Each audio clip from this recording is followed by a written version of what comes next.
India के education department की तो दोनों में से ज़्यादा बेहतर कौन सा है? इंडिया। वो कैसे? पाकिस्तान है, लेकिन पाकिस्तान में ना स्टडी की अब कदर नहीं है। तो पाकिस्तान से किस हद तक आगे हैं? बहुत आगे है। इंडिया। वो कैसे?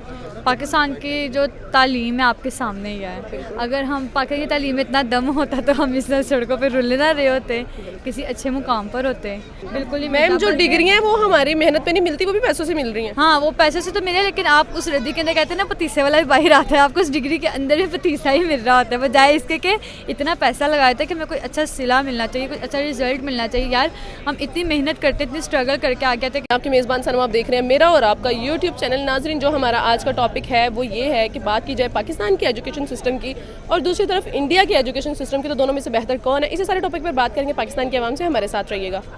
वालेकुम सलाम। आपका नाम? डॉक्टर आमिर रफ़ीक। सर अच्छा, डॉक्टर हैं आप माशाल्लाह से। ये आपकी बच्चियाँ आपके साथ? जी स्कूल तो जाती होंगी? जी। English medium? हाँ जी। सर पाकिस्तान के एजुकेशन सिस्टम की बात की जाए तो आपको कैसा लगता है? पाकिस्तान का जो एजुकेशन सिस्टम है वो, जैसे इमरान खान साहब ने कहा था कि वो एक मदरसा सिस्टम है, एक उर्दू मीडियम है और एक इंग्लिश मीडियम है। तो ये सिस्टम चल रहा है पाकिस्तान में। ठीक हो गया। सर दूसरी तरफ अगर हम इंडिया का एजुकेशन डिपार्टमेंट देख लें तो पाकिस्तान से किस हद तक आगे हैं? बहुत आगे है। और पहले जो था वो हम जब खान साहब थे तो हमारा एजुकेशन सिस्टम उन्होंने एक सिलेबस कर दिया था। जी जी। और वो बहुत बेहतर था। लेकिन अब जो है ना, वो जैसे ही ये गवर्नमेंट आई है, इसको कि इम्पोर्टेड गवर्नमेंट कहते हैं, तो वैसे ही वो हो गया है दोबारा से। सही हो गया। सर आपको नहीं लगता जो एजुकेशन है पाकिस्तान में उसको बिजनेस बना लिया गया, गरीब का बच्चा पढ़ नहीं सकता? नो डाउट, इसमें कोई शक नहीं है कि वाकई ये बिज़नेस है और ये शुरू से ही बिज़नेस था। और लेकिन जो लोग इसके लिए कुछ कर सकते हैं वो नहीं कर रहे। तो सर आप मौजूदा हुकूमत को क्या पैगाम देना चाहेंगे? मौजूदा हुकूमत को मैं यही पैगाम देना चाहूँगा कि हमारा पीछा छोड़ दें। इसके अलावा वो इतने ढीठ हैं कि उनको जो मर्ज़ी कह लें, उनके कानों पे जूं तक नहीं रेंगती। बहुत शुक्रिया सर आपका। वालेकुम सलाम। आपका नाम? अब्दुल मुकीर। क्या करते हैं आप? मैं ऑनलाइन मार्केटिंग, डिजिटल मार्केटिंग। ठीक हो गया। सर अभी मैं जो मेरा क्वेश्चन है वो ये, बात की जाए पाकिस्तान के एजुकेशन डिपार्टमेंट की और दूसरी तरफ इंडिया के एजुकेशन डिपार्टमेंट की, तो दोनों में से ज़्यादा बेहतर कौन सा है? इंडिया। वो कैसे? पाकिस्तान है, लेकिन पाकिस्तान में ना स्टडी की अब कदर नहीं है। क्योंकि आप या बच्चों को पढ़ा लें या अपने घर में रोटी डाल लें, ये एक चीज़ को आप मैनेज कर सकते हैं। आप अगर आपकी सैलरी है कोई 20,000, 10,000 आप रेंट लगा लें, 10,000 रुपये में अब आपके 2 बच्चे आप नहीं पढ़ा सकते, तो फिर आपने उनको क्या करना, उनको कच्ची उम्र में ही काम पे डाल देना। आप ये इधर किसी भी शॉप पे चले जाएं, कोई 300 रुपया ले रहा है डेली का, कोई 400 ले रहा है, लेकिन वहाँ पे अगर छोटा बच्चा भी होगा ना, तो उन्होंने स्टडीज़ को इतना अप्रिशिएट करते हैं, स्टडीज़ के अलावा वो टैलेंट को बड़ा अप्रिशिएट करते हैं। वो आपकी क्वालिफ़िकेशन, आप जितने भी इंडियन यूट्यूबर देख लें या कोई भी देख लें, उनकी इतनी क्वालिफ़िकेशन नहीं होती, लेकिन क्या होता है उनके पास टैलेंट होता है। हर चीज़ का बोलने की अदाकारी होती है। अदाकारी क्या होता है?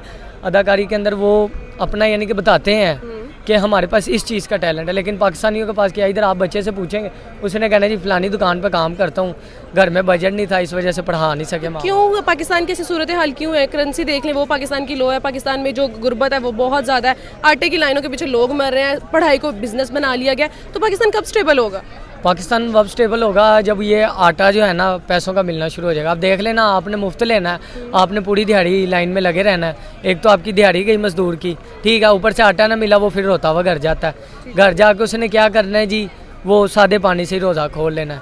यार अगर आपने करना ही था ना आटा फ्री, तो आप वो उसकी रीज़नेबल प्राइस कर देते। मैंने वो भी वक्त देखा है, पाकिस्तान में 300 रुपये का 10 किलो आटा था, और अब कितने का जी? 1200 रुपये का 10 किलो, 1500 का हो गया। वो भी मैंने अपडेट नहीं देखी। बाकी अगर करेंसी देखी जाए तो वो फिर आप देख लें, आपकी करेंसी है ही नहीं। आपका जितना नोट छोटा होगा, यानी कि अब हमारा 5000 का नोट लेके निकले, आपको चेंज ही नहीं मिलना। पहली तो बात ये है, ठीक है, 1000 का लेके 5000 को तो छोड़े, आप 1000 का लेके निकले, आपको चेंज नहीं मिलना। इन्होंने 75 का नोट निकाला जी, पाकिस्तान में 75 का नोट चलाएंगे। वो 10 दिन चलाया, 11वें दिन बैंक लेके गया, वो कहते बंद हो गया। तो फ़ायदा। मौजूदा हुकूमत को क्या पैगाम देना चाहेंगे? मौजूदा हुकूमत से यही अपील है कि भाई इंपोर्ट एक्सपोर्ट खोल दो, ताकि ये जो बेरोज़गार फिर रहे हैं इनको नौकरियां मिलें। क्योंकि जब से इंपोर्ट एक्सपोर्ट बंद हुई है, बड़ा नुकसान हुआ है, इससे इकोनॉमी पे हमारा बहुत असर पड़ रहा है। तो आपसे गुजारिश, इकोनॉमी है वो किसी खाते में ही नहीं आती। ऐसे ही है, किसी खाते में नहीं आती है। अभी डॉलर का रेट भी फिर बढ़ रहा है। डॉलर की लास्ट आवाज़ आई है 3 समथिंग आई है, क्योंकि हमारा काम ही है ना डॉलर्स के अंदर। तो अब आई है हमें 350 समथिंग आई है। ठीक हो गया, बहुत शुक्रिया सर आपका। अस्सलाम वालेकुम, वालेकुम अस्सलाम। आपका नाम? फरहीन। क्या करती हैं आप? स्टडी। स्टडी करती हैं। चले, मेरा जो क्वेश्चन है वो स्टडी से ही रिलेटेड है।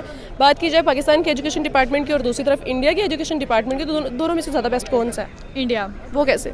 पाकिस्तान की जो तालीम है आपके सामने ही है। अगर हम पाकिस्तान की तालीम में इतना दम होता तो हम इस सड़कों पर रुल ना रहे होते, किसी अच्छे मुकाम पर होते। तो हमने पैसा बहुत लगाया, कहा जाता था कि अगर आप डिग्री हासिल कर लोगे तो एक अच्छी जॉब पर रहोगे, लेकिन ये बहुत गलत बात है। आप डिग्री जिस मर्जी PhD की भी डिग्री लेते हो ना तो आपको कोई ओहदा नहीं मिलता। बिल्कुल नहीं। मैम, जो डिग्रियाँ हैं वो हमारी मेहनत पे नहीं मिलती, वो भी पैसों से मिल रही हैं। हाँ, वो पैसे से तो मिले, लेकिन आप उस रद्दी के अंदर कहते हैं ना पतीसे वाला भी बाहर आता है, आपको उस डिग्री के अंदर भी पतीसा ही मिल रहा होता है, बजाय इसके कि इतना पैसा लगाया था कि हमें कोई अच्छा सिला मिलना चाहिए, कुछ अच्छा रिजल्ट मिलना चाहिए। यार हम इतनी मेहनत करते, इतनी स्ट्रगल करके आ गए थे कि यार हम कुछ बन जाएँ, कुछ कहीं एक मुकाम तक पहुँचे, बट ऐसा नहीं होता। जबकि अगर इंडिया में हम लोग देखा जाए तो वहाँ पे एक डिग्री, बेशक वो इंटर की हो, मैट्रिक की हो, जो मर्जी हो, उसकी बहुत ज़्यादा वैल्यू है। पर ही ना, आपको नहीं लगता जो पाकिस्तान है उसमें जो एजुकेशन है उसको बिजनेस बना लिया कि गरीब का बच्चा गवर्नमेंट स्कूल में पढ़ेगा उसको पढ़ाई अच्छी नहीं मिलेगी, अमीर का बच्चा हाई फाई स्कूल जाएगा? तो बिल्कुल ऐसी बात है। आपके सामने देखा जाए, जो अमीर होते हैं, जो मतलब जाते हैं, रिश्वत देते हैं या पेपर्स निकलवाते हैं, भाई हमारा बच्चे ने टॉप कर लिया, फ़ायदा ऐसी डिग्री का। जो जिनका हक है या जो आगे आना चाहते हैं उनके साथ तो नाइंसाफ़ी है ना, ऐसा नहीं होना तो चाहिए। इंडिया में तो बिल्कुल ऐसा नहीं है, वहाँ पे तमाम बच्चों को एक ही नज़र से देखा जाता है। बिल्कुल ऐसे, इसलिए तो मैं कह रही हूँ कि पाकिस्तान में अगर इतनी मतलब एजुकेशन की वैल्यू होती तो आज हम सड़कों पर रुले ना रहे होते, किसी एक अच्छे मुकाम पर होते। मौजूदा हुकूमत को क्या पैगाम देंगी?